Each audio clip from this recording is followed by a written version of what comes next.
Meet incredible women transforming challenges into success and redefining empowerment.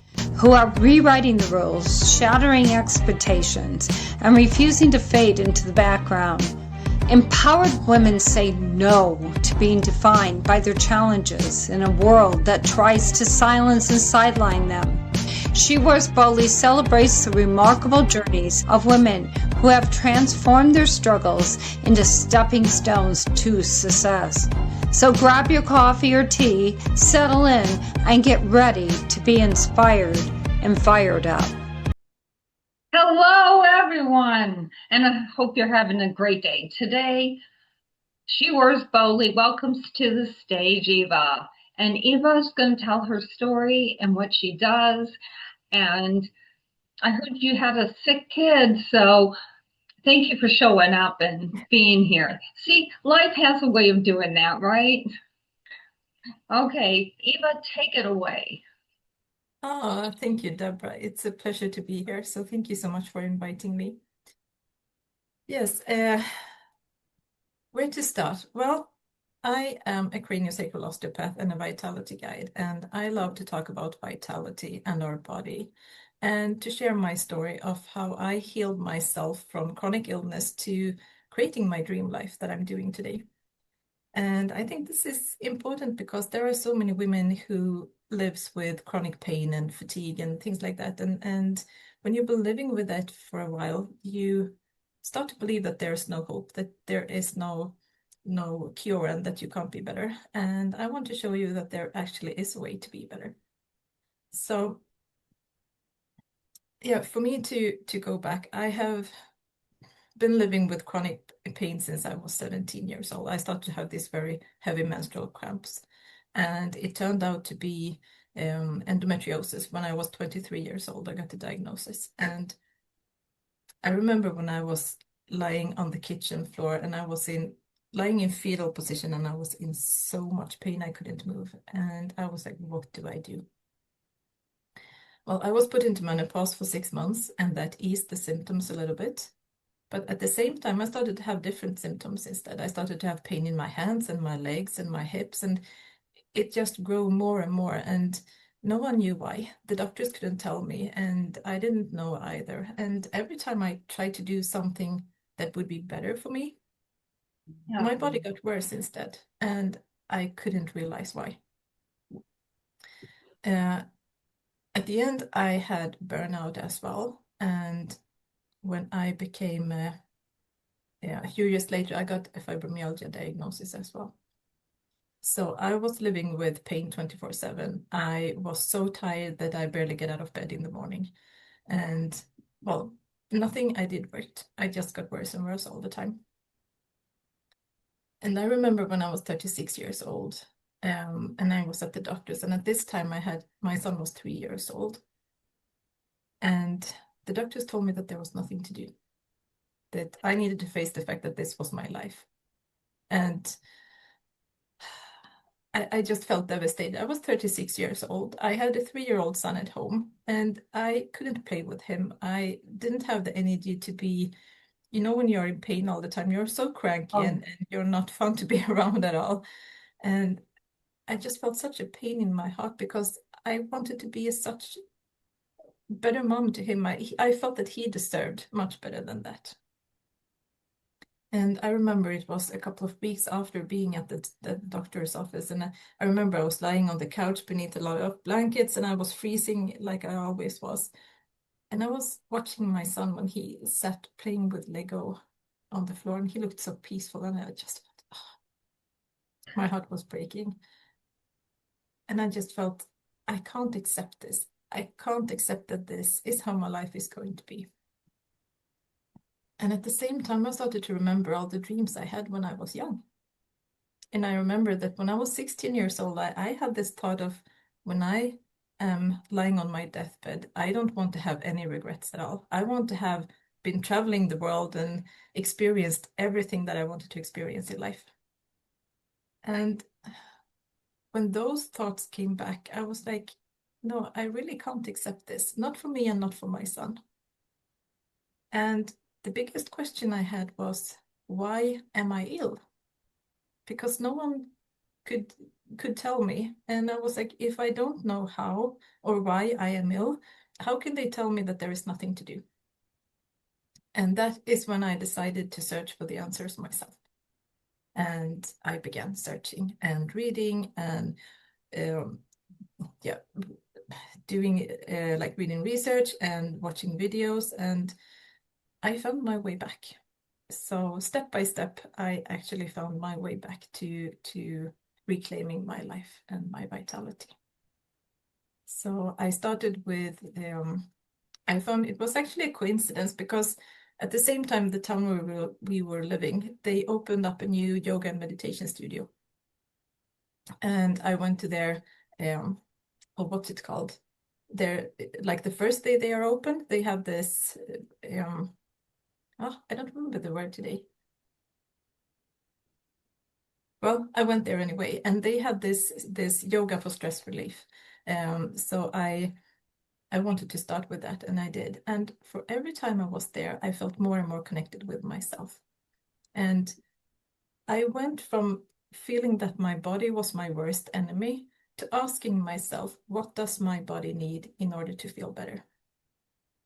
So that was really where my journey began in that way as well. So by doing that yoga, I started to calm my nervous system and connecting with myself.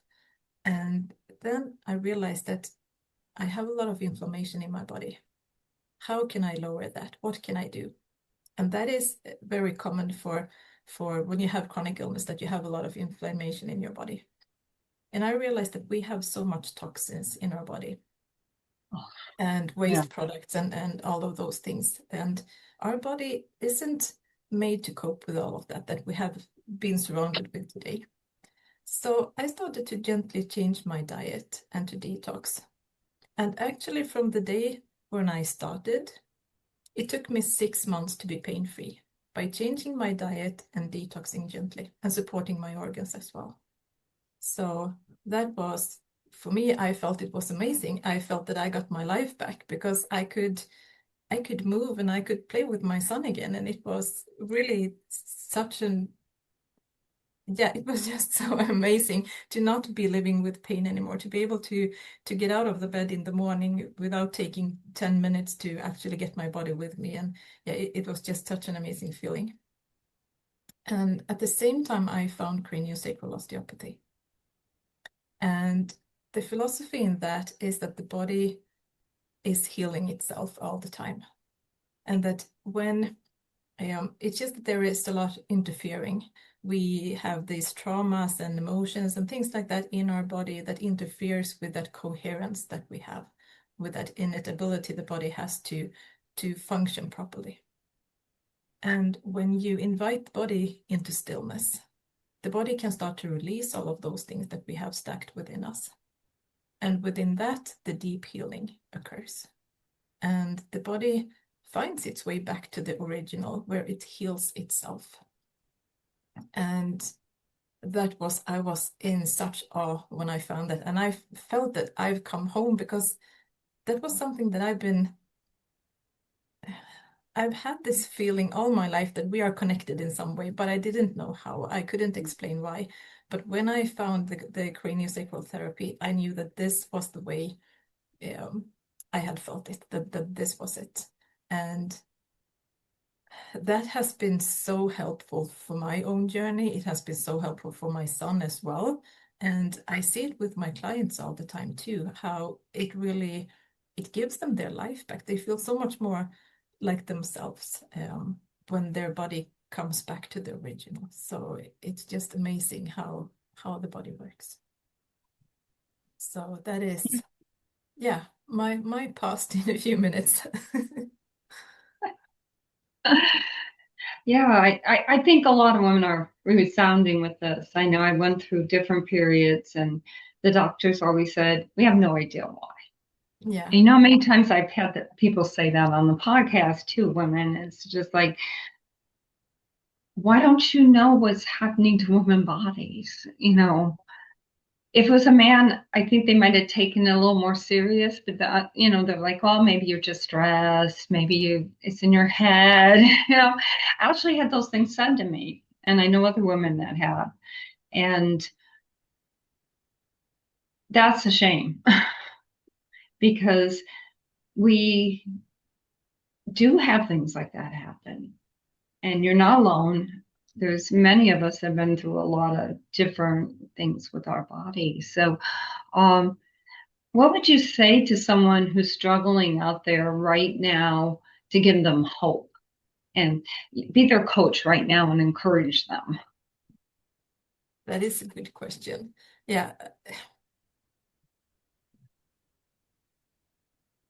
Yeah, to give them hope. I want them to, I think it's when you have been living with it for so long, many times it can be hard to actually have that courage to believe that there is something that you can do, because many times you have tried so many things. You have tried different medications, and you have tried like meditation. You have tried a lot, but nothing has helped. So the body gets afraid of actually doing new things because you get disappointed all the time as well. But I want to say that your body is not broken and there's nothing wrong with you. It's, how should I put it? As I said, it's the body, it needs to feel safe. Because when we have gone through a lot of these things, we have all these fears, and our body is in constant survival mode. It is constantly protecting you. So, sorry, I'm losing my words today. But it is to listen to your body and connect with yourself so that you work together with your body instead of forcing something. And that is how I see it, the key to actually find the way that works for you. Because there are so many different healing modalities as well you can do. And not everything is right for everyone either. We get to hear, do this and you will feel better, do this and you will feel better. But all those things might not be working for you in that way. So you need to find what's working for you and do it together with your body instead of, as I said, forcing something. So that is something that I feel is important, that we are all unique and our healing journeys are unique as well. So it isn't, like this is a path to go for everyone. So you need to find your own path. And that is what I love, to guide women to find their path and how they do that. Wow, yeah. And I think with stress can have a big effect on us too, physically, don't you? Do you have any Absolutely. advice on stress? Because I really feel there was times in my life I was under a lot of stress, and those are the times that I just seemed to collapse. My body seemed to collapse. And one point it was really bad. But, you know, we sometimes think as women that we have to take on things that we don't have to take on. And do you agree that sometimes it's okay? A lot of the time, sometimes most of the time, it's okay to just say no, particularly if your body's struggling. People may not understand, and that's hard. It's really hard. But you got to look at yourself and take care of yourself. I always think of the thing coming down from the airplane. They say, make sure you put the oxygen on before you have someone else. Well, you can't have somebody else when your body's depleted, you're full of stress. How do you feel about that? I agree fully. We need to take care of ourselves. And as women, we are holding on to a lot. And as you say about stress, I mean, stress is a cause to a lot. But as I see it as well, I mean, some people, they can manage the stress and others not. And I mean, it's different with the physiology that we have as well. And I mean, some people are more sensitive than others. But as I see it, is that if we, as I said, we have so many things stacked within us. So if we are able to actually unstack ourselves and to layer by layer take all of those things off, we are no longer the stress that we have in our everyday life that we are surrounded by is no longer causing the same effect in our body. So that Right. is is what I think it's important that, as I see it, it isn't the everyday stress, it is what we are holding on to within ourselves that is making us not being able to cope with what we have around us. So that is a way of how I see it anyway. And I felt that myself, that the more I take care of everything I have within, the more in harmony I feel. And the everyday things that happens in life, I mean, they always happen, but they don't really affect me in that way anymore. Something you said at the very beginning, that you just thought that's the way it was going to be. And then you went to the point where you said, this can't be the way it's going to be because I can't live like this. I'm too young, But at any age, it's okay for us to say, no, this isn't okay. And to push, Absolutely. right? Yeah, absolutely. To find the answer. Yeah, absolutely. We need to listen to ourselves, and absolutely, it doesn't matter what age you are. I mean, there are always things that you can do to feel better and to feel more at ease. And I mean, our body is constantly healing. I mean, we get a wound, our body heals. You break a bone, our body heals. We need to find the way to support our body in the best way that your unique body wants to be supported. So to have that deeper healing going on so that you have that vitality flowing in your body, and that's I mean it's miracles whether you're 30 or you're 60 or 70 or 80. I mean, I have clients who are almost 90 years old, and even they feel so much better and more at ease and more like themselves. So it doesn't matter. I love that. Definitely. I say that a lot. I love that. Is everybody I talk to has such great insight, and I get to learn every week I talk to someone. Because that's what we're here for, is to support each other and to help each other. And women understand what women go through. Some won't admit it, but they do. I mean, it's in them. And if we can join together and share, it can just blossom and grow, and we can add to each other, and it's wonderful. I also like that you pointed out that it has to be individual. Some things may work for you, but not work for me. So I basically shouldn't get discouraged if something I'm doing doesn't work. I tried yoga, but it didn't work, or something like that. Maybe try something else, Yeah, absolutely. And I mean, there are so many saying that meditation is so good for you. Do meditation. And I tried to, but I couldn't because my body was so uptight and my head was spinning so fast. So I couldn't sit still and do meditation. No way. But then I found that if I did this chanting meditation where I was singing and I was just doing these hand gestures at the same time, that actually preoccupied my mind so that I could sit still for some time. So, I mean, it is to find ways and to tweak, and I mean, what works for you and not. And some people, they don't like to sit still, or their body isn't able to. So they can maybe go for like a calm walk instead, and try to like, okay, how does it feel? What do I hear around me? What do I smell? I mean, you can tweak things in so many different ways. And that was just one example with meditation. But I mean, there are so many different modalities to try and to do. So it's to, as I said, try to find your way. And I mean, it can be, as I felt anyway, there are so much to choose from. So I felt overwhelmed by the fact that there was so much to choose from. That's a good, yeah. How do we choose, Yeah, so that is like, what do I do? And it became like too much in that way. But it was like, okay, no, I don't need to try everything. What sounds interesting to me? What am I curious about doing? And then try one thing after another. And I think it's important to not have too much pressure on yourself. And especially if you've been ill for a long time, we have pressure, and maybe you want to feel better, and you're used to things moving forward fastly. But the body needs to take it slow as well. And especially if you've been ill for a long time, your body needs to have that pace to feel safe by doing something new.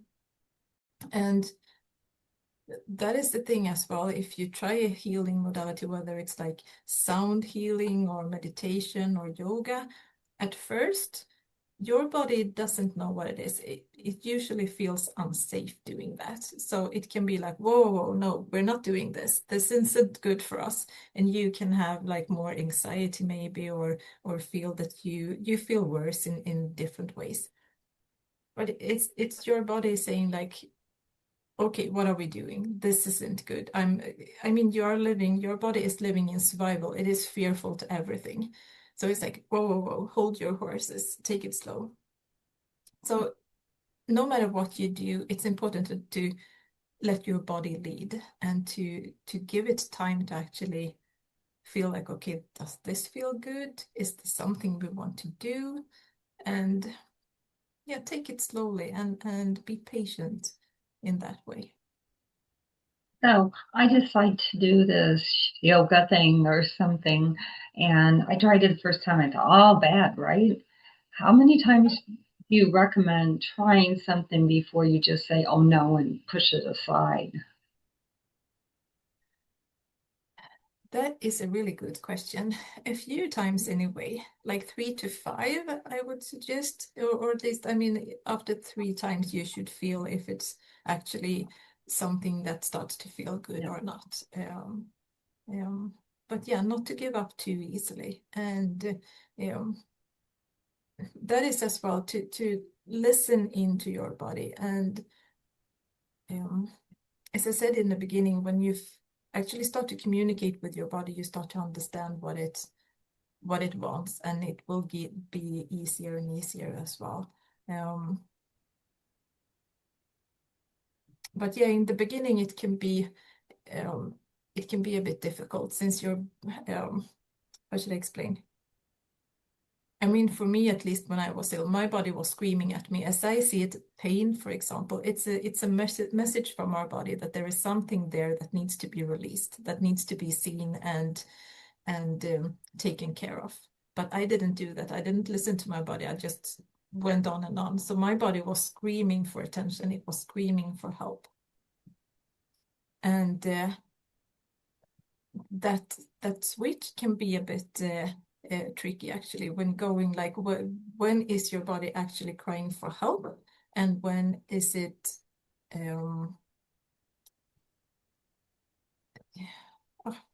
like giving you a message, as you say, like when you're starting to do yoga, when is the body saying this is too much and when is it actually adjusting to it? So Yeah.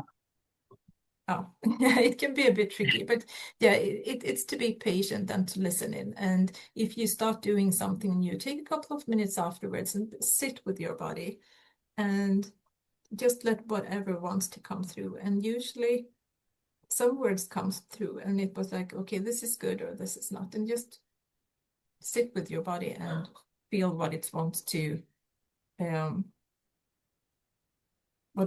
give you, what message it wants to give you. And it will come eventually.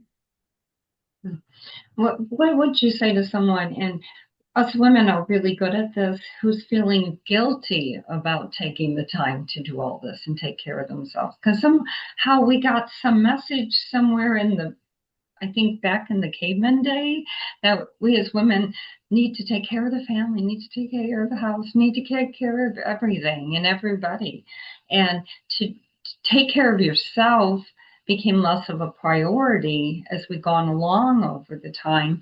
And so we got to get past that hurdle, and particularly because you may have some people in your life saying, well, why are you doing that? Why are you, yeah, and we shouldn't have to explain to them. We just have to say, well, it's good for me. We don't have to go on explanations. But what would you say to somebody who's, feeling guilty because they think they should be doing all these other things, but they can't do them anyway, and can't, well, if they can, not well.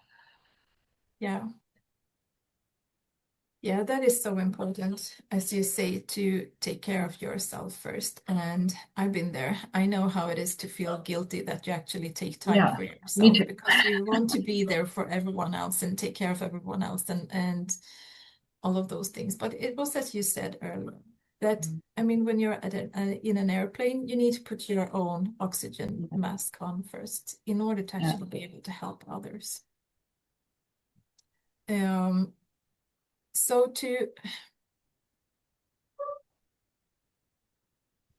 what's a good way to do that? Well, I'm sorry, I'm hearing my dog bark, so I get a little bit distracted. I'm waiting for mine to start barking outside the door here, so I hear you. Yeah, our neighbors are coming home, so he's going crazy. Yeah. Oh, sorry for that. Well, no, when but to take care of ourselves, that is really actually that is a difficult one actually, because it's a lot about what are we worth? How do we feel about ourselves? And how do we see ourselves? And many times we have all of these things that we have been told when we were younger, maybe that we or that we told ourselves that we weren't worth things, that we needed to do things better, we needed to do more.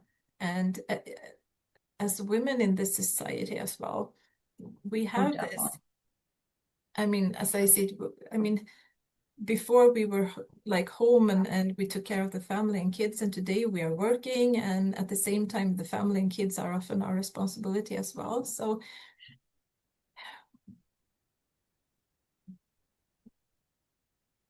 yeah, I'm sorry, I'm losing my focus, but yeah, it is very important to take care of ourselves and to feel that we are worthy. I mean, every person, every woman, every human being is worthy of actually feeling well. And I mean, it's something that is our birthright to feel well, to take care of ourselves, and to do what makes our body feel well and us to feel well. And I think it's important to feel that. I mean, we weren't born into this world to suffer. We were born into this world to enjoy life and to be able to live a life fully. And to remember that, and to love yourself. Yeah, give ourselves permission. Yeah, exactly. Because no one else is going to give it to us to suffer right now. We're both giving everybody out there permission to take care of themselves and to get themselves where they need to be. And no, you don't have to do everything. It's kind of what I speak on, because as women we think we do, but then, like I said, if it's important, somebody else will get it done. If it's not important, why are we worrying about it? Yeah, exactly. Yeah. You know, and many times, sorry. Yeah, we're I think we make ourselves sick sometimes because we're doing so much we get exhausted. And most women don't sleep well, not like men. Yeah. We just sleeping's hard. Napping's great, but sleeping at night, we wake up, our mind starts going, and we just seem to do that. And I think that's all part of that cycle that we're talking about, that we don't stop. We're just always trying to make everything work. Exactly. And I think it's important that way. For so many times we worry about other people and want everyone else to feel good. And in that way, as you say, we forget ourselves. And I mean, we need to, or at least I found that I mean, the people around me, they have their responsibility of them feeling good. My responsibility is my own life and my kids, of course. But it's my responsibility is my life. And to take that on instead of trying to help someone else or fix someone else, which is so easy for us women to do. And as you say as well with the sleep, and I mean, I think it's interesting, as they say, that men, they have the boxes in their head that they think of one thing at a time, and between those boxes is just empty. And we women, we have this net we are thinking of everything at the same time. In the box, it's yeah. So I think it's important for us women in that way to take care of ourselves, so that, as you say, I mean, this net of all the thoughts and everything we're doing at the same time, it is spinning. So it is hard for our body to relax because we are constantly thinking and wanting to do something. So to find that stillness where our body can be, where I think it is very important, and especially in the day we live today, where everything is moving so fast, and we have the technology, and there is so little time to pause in the days that we live today. But the pauses are very important for our body to function properly, and our mind as well. I agree with you. We are, definitely not caveman time. We have so much coming at us. So Yeah. much. Yeah. And, it's like I said, everybody, you have permission to take care of yourself because you have to. And it's okay if you can't do everything. Because don't you think that added to your stress when you knew you had to do these things, but your body was letting you down? And I think it turns into like a spiral, maybe. It really does, yeah. And then the more tired you get, and the more you still want to do everything. So the gap in between what you're capable of and what you want to do, it gets bigger and bigger, and it causes more and more stress in your system. So yeah, it is a spiral, definitely. And Exactly. yeah. Okay, believe it or not, it's been 30 minutes. Can you believe that? See Oh, how wow. fast it goes? It's so much fun, right? I went down and go, whoa. So why don't you tell them about what you do and how you can help them? Yeah, as I said, I'm a craniosacral osteopath and a vitality guide and an energy healer as well. And what I do is that when I see my clients, I work mostly remotely actually. So when I see them, I give them permission to be safe, and I help their body to feel that safety and to open up into that stillness, as I was talking about, where the body is able to start to release all of those things that we have stacked within us, whether it's trauma, emotions, old injuries. And I communicate with the body. So the body tells me where there's something stuck that wants to be released. And I am the vent, as to say, so that I help the body to release those things so that Yeah, my clients get more energy, they get less pain, and yeah, they feel more like themselves and able to live life more fully. So that is, in a very short sentence, what I do. yeah, that's in a nutshell, but there's a lot more, right? Yes, Yeah, exactly. Exactly. And what I do is that I usually start with I have this free like energy reading clarity call where I will start by tapping into their body and energy and let them know what their body is holding on to, that it wants to have released at first. And so that they will have a sense of how their body is feeling and yeah, yeah, what there is that wants to be released. So that is a first step, to have that free session with me where they can get a taste of what their body holds on to. And yeah, that is the first I step. think it also helps for them to have someone to talk to, like you, who has been through this, because you'll understand them, right? Yeah, yeah, exactly. And that is something I get to hear often, that often when you have gone to doctors and they come to me, that I understand what they go through and that it's very helpful that I've had that experience as well, so that I can support them through the journey. Yeah. How can they get a hold of you? I'll also have you send it and put it in the call notes, but do you want to tell them, in case somebody just says audio, I'm not, but yeah. Yeah. Well, the easiest thing is to find me on Facebook or Instagram, or so I'm, yeah, Eva Skarstrom is my name in there. So that's the easiest one at the moment. And there is the link to my energy reading call as well. Okay, yeah. I just kind of go with the cursor around so you can see her name there, everybody. So look up her Facebook. Yeah. And like I said, I'll put the links in and the information in the call notes. So my last question I told you everybody gets is, what does she roars boldly mean to you? Oh, for me, I get chills when I think of it, actually. For me, it's for us women to be able to reclaim our voices and speak our truth, and to do that in a powerful way. That is, yeah, I've been holding my voice very silent for a long time. And when I saw this, I felt that this is to be able to express ourselves fully and powerfully. I love that. Very, very good. Well, thank you, Eva, for sharing your story. And I know that's going to be an encouragement to other people that you actually made it through and that they can too. It's not a quick process, but it is a process that they can take that journey, right? Uh, Yes, it is. well, everyone, thank you for showing up another great week. And I always say my guests are wonderful, and they all are. I love them all. And I've learned so much doing this. So, again, thank you so much for being here. And to everybody out there, She Roars Boldly, have another great and wonderful week.